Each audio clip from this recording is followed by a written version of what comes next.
تو پہلے سے ہی ذہن غلط دیا جاتا ہے، سوچ غلط دی جاتی ہے۔ تو میرے بھائی یاد رکھیں، سمجھیں بات کو، ہمارے معاشرے کے اندر اصل فکر جو ہے نا وہ نہیں دی جاتی، اصل سوچ سے آگاہ نہیں کیا جاتا۔ قرآن مجید نے حقوق مقرر کیے، بیوی کے بھی اور اس کے خامن کے بھی۔ سمجھ آ رہی ہے میری بات کی؟ اب دیکھیں، پہلی بات تو یہ ہے کہ ہمارے ہاں ہم یہ سوچنے کو اور یہ پوچھنے کو تیار ہی نہیں، شادیاں ہو گئیں، وقت گزر گیا، پتہ ہی نہیں میاں بیوی کے حقوق کیا ہے۔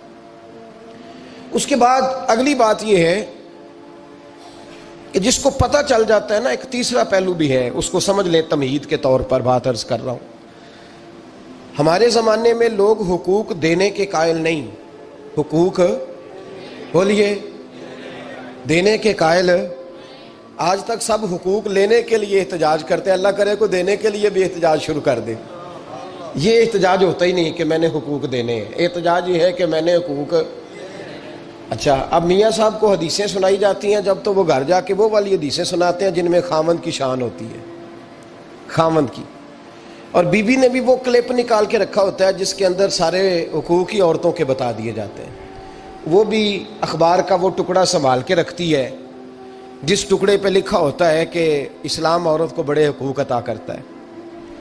تو تین باتوں کا خیال کریں۔ سب سے پہلے تو میرے بھائی اس بات کا خیال کریں کہ ہم نے حقوق سیکھنے ہیں انشاءاللہ تعالی، اور اس کے بعد دوسرا اس بات کا خیال کریں کہ حقوق سیکھ کر ان پر عمل کرنے کی کوشش کرنی ہے، اور تیسرا یہ بھی خیال فرمائیں ہمیشہ کہ مانگنے والا بھکاری ہوتا ہے، دینے والا سخی ہوتا ہے۔ تو حقوق مانگتے نہ پھریں، حقوق دینے کی کوشش کریں۔ جو حقوق دینے والے ہیں وہ سخی ہوتے ہیں۔ پتہ نہیں آپ کو سمجھ آئی ہے میرے جملے کی کہ نہیں آئی؟ حقوق دینے والے، مانگنے والے، تو بھکاری بن کے نہ پھریں کہ میرا حق مجھے دے دو، بلکہ سخی بن کے پھرو کہ میری خیر صلاح ہے، آؤ جس نے حق لینا ہے میں سب کے حقوق ادا کرنے کو تیار ہوں۔ سخی بن کے وقت گزاریں، بھکاریوں کی طرح نہیں گزاریں۔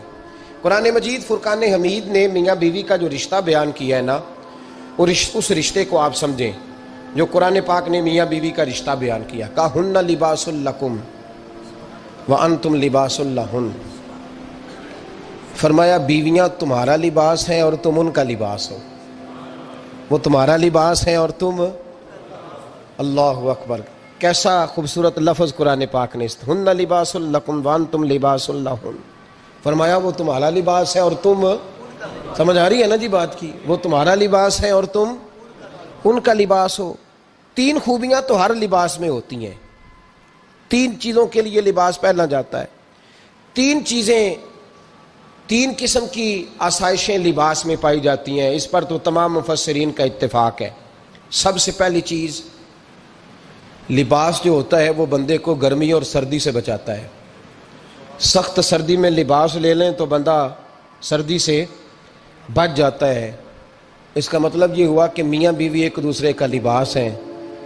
اگر بیوی کی طرف کوئی تکلیف آتی ہے تو میاں اس کو بچاتا ہے، اور اگر میاں کی طرف کوئی تکلیف آتی ہے تو عورت اس کو بچاتی ہے۔ میاں بیوی ایک دوسرے کا لباس ہے۔ لباس کیا کرتا ہے؟ لباس آدمی کے عیب چھپاتا ہے، اس کے وجود پر کتنے دھبے ہیں، کتنے نشان ہیں، وہ سارے چھپا لیتا ہے لباس۔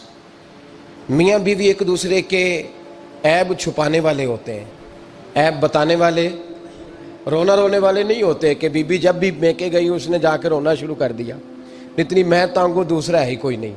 اور خاوند صاحب جب بھی ملے انہوں نے ایک ہی راگ الاپنا شروع کر دیا کہ میری کیا بات تھی، مجھے میل کیا گیا ہے، میں کیا تھا، میرے ساتھ ہوا کیا ہے۔ تو لباس ہیں، ایک دوسرے کا عیب چھپائیں گے، بولیے ایک دوسرے کا عیب چھپائیں گے، ایک دوسرے کی غلطیوں کی پردہ پوشی کریں گے۔ اور تیسرا لباس کا کیا مقصد ہوتا ہے؟ لباس شخصیت کا آئینہ دار ہوتا ہے۔ لباس آدمی کی اچھی اور خوبصورت طبیعت کا حصہ ہوتا ہے۔ جو لباس ہوتا ہے وہ انسان کو زینت بخشتا ہے، خوبصورت کر دیتا ہے۔ داڑھی والا آدمی ننگے سر پھرے تو خوبصورت نہیں لگتا، ٹوپی پہن لے تو بڑا پیارا لگتا ہے، ٹوپی پہنے تو بڑا، اور اگر امامہ باندھ لے تو نور نالا نور ہونا شروع ہو جاتا ہے۔ اللہ کرے آپ خوش ہو جائیں، آمین تو کہہ دیں، اور اللہ کرے فجر کی نماز آپ امامہ باندھ کی پڑھ لیں، آمین تو کہیں۔ چلو کوئی جنہ دی داڑھی نہیں انہوں نے رکھنی چاہیے، جنہ دی نہیں انہوں نے موضوع نہیں تھا پر ہماری بھی مجبوری ہے، داڑھی آ ہی جاتی ہے، ہر موضوع میں شامل ہو جاتی، رکھنی چاہیے۔ سب یاد رکھیں، لباس آدمی کو زینت دیتا ہے۔ قرآن مجید کے لفظوں پہ غور کرو، اگر تو شادی کے بعد بیوی کے آنے کی وجہ سے خامد کو سکون نہیں ملا تو اس کا مطلب ہے اس نے گھر کو زینت نہیں دی، اور اگر شادی کے بعد اس بچی کو تحفظ نہیں ملا، اس کو اپنے گھر کے اندر سکون نہیں ملا، تو اس کا مطلب ہے خاوند نے اسے زینت، اس لباس نے زینت نہیں دی۔ میاں بیوی ایک دوسرے کا لباس ہے، اس مقدس رشتے کو اسلام نے باندھا اور لباس کہہ کے باندھا۔ میرے رسول کریم علیہ الصلوۃ والسلام نے پہلے تو خارجی لوگوں کو منع کیا ہے۔ میری ذاتی رائے یہ ہے کہ میاں بیوی کی ذاتی لڑائی کوئی بھی نہیں ہوتی، ذاتی لڑائی، میری باتوں کی سمجھ تو آ رہی ہے نا آپ دوستوں؟ کوئی نہیں آ رہی؟ اللہ جزا دے آپ۔ میاں بیوی کی ذاتی لڑائی کوئی نہیں ہوتی، ہوتا پتہ کیا ہے؟ لڑکے سے پوچھیں کہ بتائیں جناب کیا حال ہے، تو کہتے ہیں بیوی میری صحیح ہے، اس کے گھر والے نہیں صحیح۔ سنا ہے آپ نے بھی کبھی یہ لفظ؟ تو اسی طریقے سے اگر لڑکی سے پوچھیں کہ تیرا کیا حال ہے، تو کہتی ہے خامن تو میرا دھیان رکھتا ہے، اس کی اماں نہیں خیال رکھنے دیتی۔ تو لڑائی جو ہوتی ہے وہ تیسرے آدمی کی وجہ سے ہوتی ہے۔ تیری اماں آئی تھی تو اس طرح کہہ گئی، تو تیرا بھائی آ گیا تھا تو وہ یہ کہہ گیا، تیسرے فرد کی وجہ سے۔ میرے نبی کریم علیہ الصلوۃ والسلام نے تیسرے بندے کو سمجھایا ہے، تیسرے فرد کو حضور نے سمجھایا ہے۔ نبی پاک علیہ الصلوۃ والسلام نے فرمایا خبردار، ماں، بھائی، بیٹا، باپ سارے لحاظ کریں، بسنے دیں میاں بیوی کو۔ اگر شادی کر دیا تو ان کو سکون سے رہنے دو۔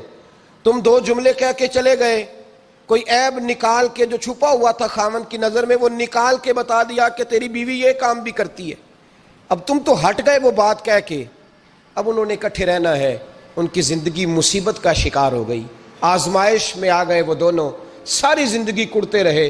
ایک عیب نکال کے لڑکی کے گھر والے لڑکے کا اسے بتا کے چلے گئے تیرے خامد میں یہ عیب پایا جاتا ہے، وہ ساری زندگی کڑتے رہیں گے، تکلیف میں رہیں گے، انہوں نے تو اکٹھے رہنا ہے۔ بتانے والا چلا گیا۔ میرے رسول کریم صلی اللہ علیہ وسلم فرماتے ہیں لعنتی ہے وہ شخص، لعنتی، لعنتی ہے وہ شخص۔ یا رسول اللہ کون سا؟ فرمایا جو بیوی کو مرد کے خلاف اکساتا ہے اور مرد کو بیوی کے خلاف اکساتا ہے، وہ لعنتی ہے، ملعون ہے، رحمت الہی سے دور ہے وہ شخص۔ انہیں قریب کرنے کی کوشش کر، تو ان کے اندر محبت پیدا کرنے کی کوشش کر۔ میرے نبی کریم علیہ الصلوۃ والسلام نے جب حضرت سیدہ فاطمہ الزہرا رضی اللہ تعالی عنہا اور جناب سیدنا علی المرتضیٰ رضی اللہ تعالیٰ عنہ کی شادی کی تو نبی پاک نے دونوں کے سر جوڑے اور دونوں کے درمیان محبت کی دعا فرمائی، دونوں کے درمیان محبت کی دعا فرمائی۔ اور نبی پاک صلی اللہ علیہ وسلم حضرت فاطمہ کے سامنے جناب علی کے فضائل بیان فرماتے، اور جناب علی آتے تو نبی پاک فرماتے فاطمہ تو میرے وجود کا حصہ ہے، وہ تو میرے جگر کا ٹکڑا ہے۔ تو ان دونوں کے درمیان الفت پیدا، یہ سب سے پہلے تو خارجی لوگ اس بات کا خیال کریں، سب سے پہلے تو خارجی لوگ خیال کریں، توجہ دیں، ان کو بکھرنے سے بچائیں۔ اب میاں بیوی بھی سمجھ لیں کہ ہماری ذمہ داریاں کیا ہیں۔ مسند امام احمد بن حنبل میں حضرت ابو درداء رضی اللہ تعالیٰ عنہ سے حدیث مروی ہے، نبی کریم صلی اللہ علیہ وسلم کی بارگاہ میں ایک خاتون نے آ کے عرض کیا یا رسول اللہ صلی اللہ علیہ وسلم مجھے بتلائیے خاوند کا حق کیا ہے۔ یہ جو حدیث سنانے لگا ہوں نا، یہ بیٹی کو سنانی ہے، جا کے یہ ٹیلی فون کر کے بہن کو سنانی ہے، صرف بیوی کو سنانے کی نہیں ہوتی یہ چیزیں۔ یہ حدیث بیٹی کو سمجھائیں، بہن کو سمجھائیں، ان لوگوں کو سمجھائیں تاکہ، اور یہ یاد رکھیں خاوند کے حقوق، خاوند کے حقوق اگر بچی کے گھر والے اسے سکھائیں نا تو اس کی سمجھ میں جلدی آ جائیں گے، اور بیوی کے حقوق اگر خاوند کے گھر والے اس کو سمجھائیں تو اس کی سمجھ میں بات جلدی آئے گی، وہ خیر خواہ سمجھتے ہیں اپنے رشتہ داروں۔ یہ والی حدیثیں ان لوگوں کو سنانی چاہیے جن لوگوں کا بچہ ہے یا بچی ہے، متعلقہ آدمی حقوق بیان کرے۔ جب متبادل چیز کسی کے سامنے آتی ہے تو وہ کئی دفعہ سمجھتے ہیں کہ خلوص اس میں پورا نہیں پایا جاتا۔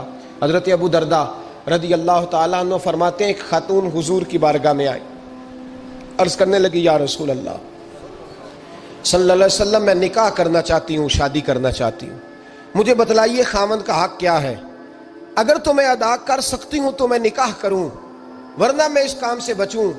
میرے نبی کریم علیہ الصلوۃ والسلام نے فرمایا بی بی اگر خاوند کے ناک سے رینٹ نکلے، ریشہ نکلے پیپ بہے اس کی ناک سے اور بیوی اپنی زبان سے وہ صاف کر دے تو پھر بھی اس کا حق ادا نہیں ہوتا.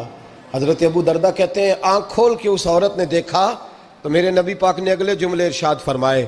حضور نے فرمایا تو ان باتوں میں حیرت کر رہی ہے, میں اگر خدا کے علاوہ کسی کو سجدے کا حکم دیتا تو میں عورت کو کہتا اپنے خامد کو سجدہ کرے.